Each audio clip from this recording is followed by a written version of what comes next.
এখন আমরা আমাদের মেনু সেটআপ করব। এই স্টোরে দেখো একটি মেনু আছে, home, catalogue, contact, about us. এখন আমরা মেনু সেটআপ করব। আমি লোগোটি কনভার্ট করে নিয়েছি, এখানে পিএনজি-তে কনভার্ট করে নিয়েছি। এখন চাইলে এই লোগোটি আমি আপলোড করতে পারবো। এগুলো অনলাইন কনভার্টার আছে, যেমন ABIF টু PNG লিখে সার্চ করলে এরকম কনভার্টার পেয়ে যাবেন। যদি কখনো দরকার পড়ে তাহলে করতে পারবেন।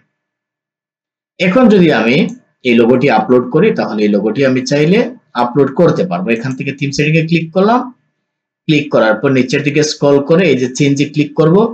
ক্লিক করার পর আমি সিলেক্টে ক্লিক করব। এরপর এখান থেকে এড ইমেজ। এখন দেখো এই লোগোটি এখানে দেখা যাচ্ছে। আমি ওপেনে ক্লিক করলাম।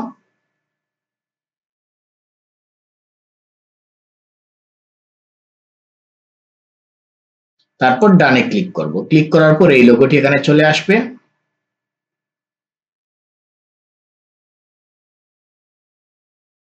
এই যে দেখো লোগোটি এখানে চলে আসছে। এরপর আমি সেভে ক্লিক করব।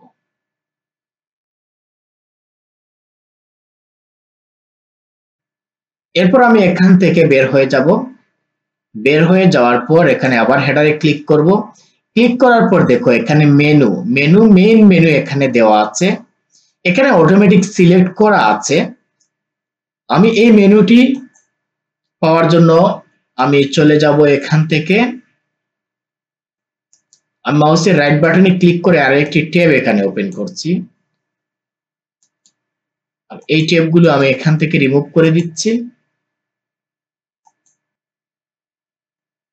দেখো এখানে আমি আরো একটি ট্যাব ওপেন করেছি। এটি একটি ট্যাব, এখানে আরো একটি ট্যাব। এই ট্যাব থেকে আমি চলে যাব যে অনলাইন স্টোরে ক্লিক করার পর নেভিগেশন আছে, এখানে ক্লিক করবেন। ক্লিক করার পর মেইন মেনু আছে, মেইন মেনুতে ক্লিক করবেন।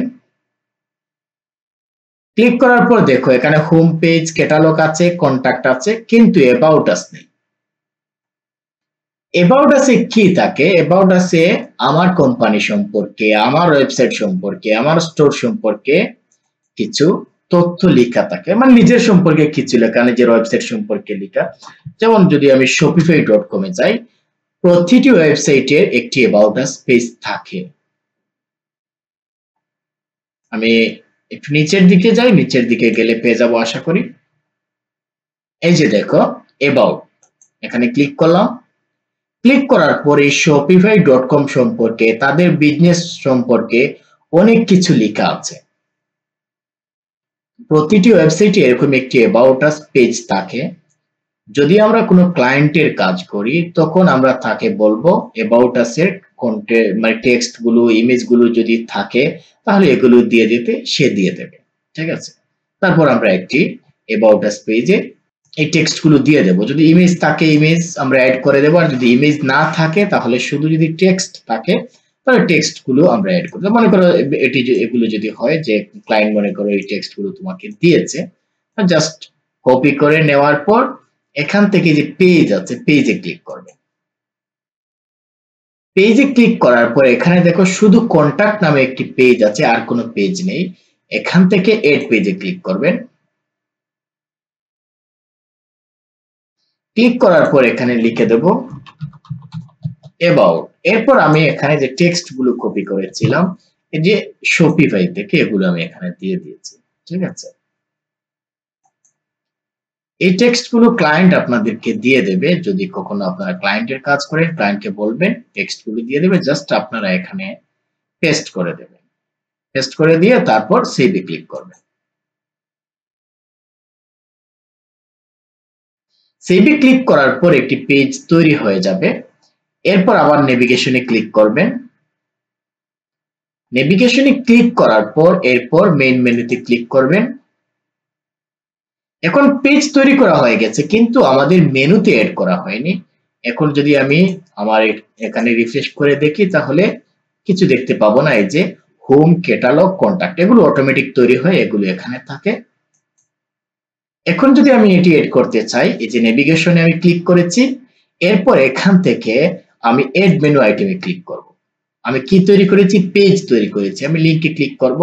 এরপর এখান থেকে আমি পেজে ক্লিক করব। ক্লিক করার পরে যে অ্যাবাউট আস আমি তৈরি করেছিলাম এটি এড করে দেব। এরপর এই যে নিচে এড আছে এখানে ক্লিক করব। ক্লিক করার পর দেখো about us add, about add হয়ে গেছে। এখানে আস আমি লিখিনি, তারপর সেভে ক্লিক করলাম। ক্লিক করার পর এখন যদি রিফ্রেশ করি তাহলে দেখতে পাবো এখানে অ্যাবাউট চলে আসছে। অনেক সময় সাথে সাথে আসবে না, একটু অপেক্ষা করবেন, অথবা আবার এই যে অনলাইন স্টোর আছে এখান থেকে প্রিভিউ করেন।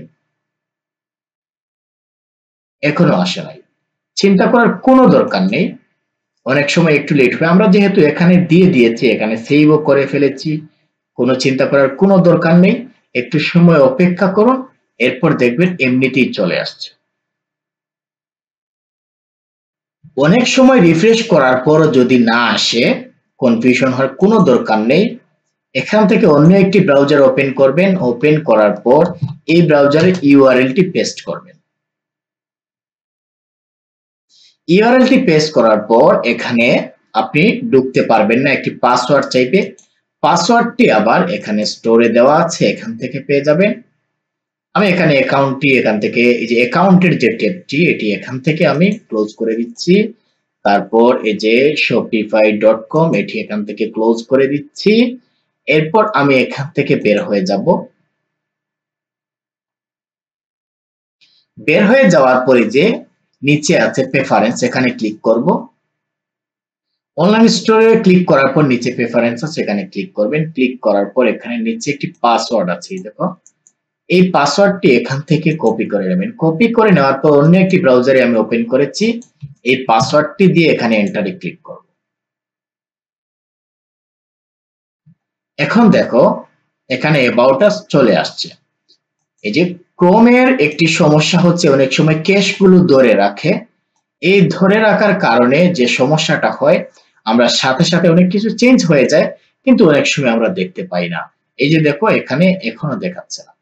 এখন যদি আমি এখানে যদি ডিলিট করি, সবগুলো ক্যাশ ডিলিট করি তখন দেখাবে। এই যে ব্রাউজারের সব যদি আমি ব্রাউজার ডাটাগুলো যদি আমি ডিলিট করে দেই তখন এই যে ক্লিয়ার ডাটা। এখন রিফ্রেশ করি, রিফ্রেশ করলে এখন আমার নিজের কাছেও পাসওয়ার্ড চাইবে, কারণ এগুলো ক্লিয়ার হয়ে গেছে। এখন আমি এন্টারে ক্লিক করব। ক্লিক করার পর এখন দেখো অ্যাবাউট আস চলে আসছে। এরকম অনেক সময় দেখাবে না, আপনি চেঞ্জ করছেন কিন্তু বারবার রিফ্রেশ করছেন, এখানে দেখাচ্ছে না। অন্য ব্রাউজারে দেখবেন, দেখলে দেখবেন সবকিছু ঠিকঠাক আছে। ঠিক আছে, তাহলে আমরা মেনুটি সেটআপ করা শিখে ফেললাম।